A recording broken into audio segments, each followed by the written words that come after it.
Hello friend, स्वागत है आप सभी का अपने यूट्यूब चैनल फ्यूचर पॉइंट में। तो दोस्तों, आज के इस वीडियो में मैं बताने वाला हूं बिहार बोर्ड मेरी परीक्षा 2026 के लिए हिंदी का ऐसे क्वेश्चन जो बिहार बोर्ड में बार बार पूछे जाते हैं। तो इस वीडियो को शुरू से अंत तक देखिएगा, इस वीडियो को कहीं से स्किप मत कीजिएगा। और यदि दोस्तों अगर आप इस चैनल पर पहले बार आए हैं, चैनल को सब्सक्राइब कर लीजिएगा और वीडियो को लाइक जरूर कीजिएगा। तो चलिए स्टार्ट करते हैं आज का वीडियो। तो दोस्तों, यहाँ पे आपका अगला पहला नंबर का प्रश्न है, ढहते विश्वास कहानी में स्कूल कहाँ पे है। आपका क्वेश्चन है, ढहते विश्वास कहानी में स्कूल कहाँ पे है। तो याद रखिएगा, तिल्ले के नीचे है। कहाँ पे है? तो तिल्ले के नीचे है। यहाँ पे आपका बी ऑप्शन राइट आंसर होगा। चलिए आगे चलते हैं अगले प्रश्न की ओर। तो दोस्तों, यहाँ पे आपका अगला प्रश्न है, पहले दिन पपाती को क्या हुआ था। आपका क्वेश्चन है, पहले दिन पपाती को क्या था। बताइए कमेंट करके क्या था। तो याद रखिएगा, बुखार था। क्या था? तो बुखार था। यहाँ पे आपका सी ऑप्शन राइट आंसर होगा। चलिए आगे चलते हैं अगला प्रश्न को। तो दोस्तों, यहाँ पे आपका अगला प्रश्न है, ढहते विश्वास कहानी में किस राज्य को बाढ़ एवं सूखा से प्रभावित दिखाया गया है। आपका क्वेश्चन है, ढहते विश्वास कहानी में किस राज्य को बाढ़ एवं सूखा से प्रभावित दिखाया गया है। बताइए कमेंट करके किस राज्य को दिखाया गया है। याद रखिएगा, उड़ीसा राज्य को दिखाया गया है। किस राज्य को दिखाया गया है? तो उड़ीसा राज्य को दिखाया गया है। यहाँ पे आपका ई ऑप्शन राइट आंसर होगा। चलिए आगे चलते हैं अगला प्रश्न को। तो दोस्तों, यहाँ पे आपका अगला प्रश्न है, मंगमा मिठाई किसके लिए ले जा रही थी। आपका क्वेश्चन है, मंगमा किसके लिए मिठाई ले जा रही थी। याद रखिएगा, किसके लिए ले जा रही थी। तो पोता के लिए ले जा रही थी। यहाँ पे आपका ये ऑप्शन राइट आंसर होगा। चलिए आगे चलते हैं अगला प्रश्न को। तो दोस्तों, यहाँ पे आपका अगला प्रश्न है, बिरजू महाराज का संबंध है। आप क्वेश्चन है, बिरजू महाराज का संबंध है। तो याद रखिएगा, आपका क्वेश्चन है, बिरजू महाराज का संबंध क्या है। तो यहाँ पे आपका इनमें से कोई नहीं राइट आंसर होगा। यहाँ पे आपका डी ऑप्शन राइट आंसर होगा। आगे चलते हैं अगला प्रश्न को। तो दोस्तों, यहाँ पे आपका अगला प्रश्न है, भौतिकवाद का अर्थ भगवान नहीं है, किस निबंध की पंक्ति है। आपका क्वेश्चन है, भौतिकवाद का अर्थ भगवान नहीं है, किस निबंध की पंक्ति है। बताइए कमेंट करके किस निबंध की पंक्ति है। याद रखिएगा, परंपरा मूल्यांकन की पंक्ति है। यहाँ पे आपका बी ऑप्शन राइट आंसर होगा। आगे चलते हैं अगला प्रश्न को। तो दोस्तों, यहाँ पे आपका अगला प्रश्न है, पंडित बिरजू महाराज। आपका क्वेश्चन है, पंडित बिरजू महाराज किस घराने के वंशज थे।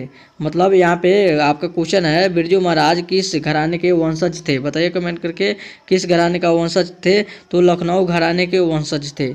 यहाँ पे आपका बी ऑप्शन राइट आंसर होगा। चलिए आगे चलते हैं अगला प्रश्न को। तो दोस्तों, यहाँ पे आपका अगला प्रश्न है, लेखक रामविलास शर्मा के गांव का नाम क्या था। आपका क्वेश्चन है, लेखक रामविलास शर्मा के गांव का नाम क्या था। तो याद रखिएगा, ऊंच गांव सानी था। क्या था? तो ऊंच गांव सानी था।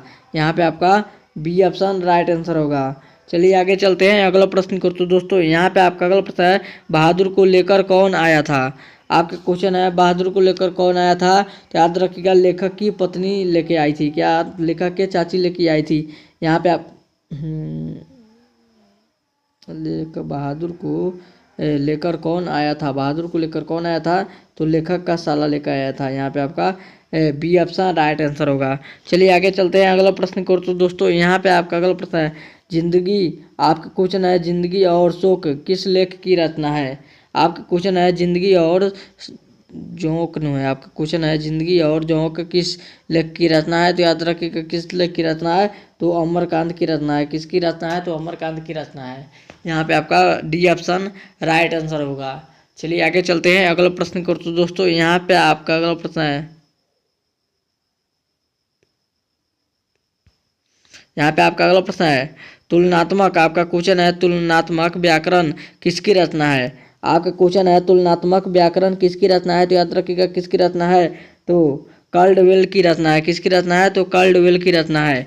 यहाँ पे आपका सी ऑप्शन राइट आंसर होगा। चलिए आगे चलते हैं अगला प्रश्न की ओर। तो दोस्तों, यहाँ पे आपका अगला प्रश्न है, सीता के कितने लड़के थे। आपका क्वेश्चन है, सीता के कितने लड़के थे। तो याद रखिएगा, 3 लड़के थे। यहाँ पे आपका बी ऑप्शन राइट आंसर होगा। चलिए आगे चलते हैं अगला प्रश्न की ओर। तो दोस्तों, यहाँ पे आपका अगला प्रश्न है, धरती कब तक घूमेगी शीर्षक कहानी में किसे महसूस होने लगा कि आकाश अनंत नहीं है। आपका क्वेश्चन है, धरती कब तक घूमेगी शीर्षक कहानी में किसे महसूस होने लगा कि आकाश अब अनंत नहीं है। बताइए कमेंट करके किसे महसूस होने लगा। तो याद रखिएगा, सीता को महसूस होने लगा। यहाँ पे आपका डी ऑप्शन राइट आंसर होगा। चलिए आगे चलते हैं अगला प्रश्न को। तो दोस्तों यहाँ पे आपका अगला प्रश्न है, पपाती किस प्रकार किस पर लेटी थी। आपका क्वेश्चन है, पपाती किस पर लेटी हुई थी, बताइए कमेंट करके किस पे लेटी हुई थी। तो याद रखिएगा स्ट्रेचर पर लेटी हुई थी। यहाँ पे आपका बी ऑप्शन राइट आंसर होगा। चलिए आगे चलते हैं अगला प्रश्न को। तो दोस्तों यहाँ पे आपका अगला प्रश्न है, कौन सा आपका क्वेश्चन है, कौन सा महिमा माँ के लिए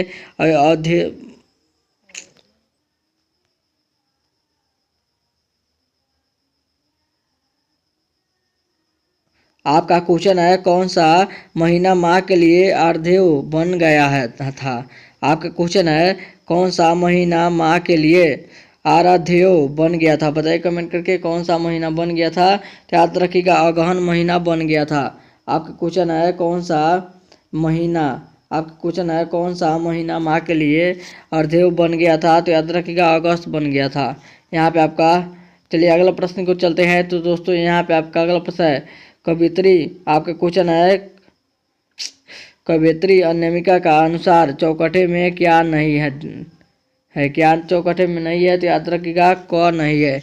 यहाँ पे आपका बी ऑप्शन राइट आंसर होगा। चलिए आगे चलते हैं अगला प्रश्न को। तो दोस्तों यहाँ पे आपका अगला प्रश्न है, एक वृक्ष की हत्या शीर्षक कविता में वृक्ष की सूखी डाली किसकी किसकी तरह थी।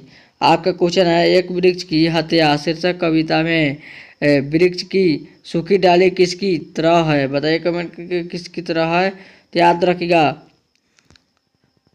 राइफिल की तरह है। क्या है, तो राइफिल की तरह है।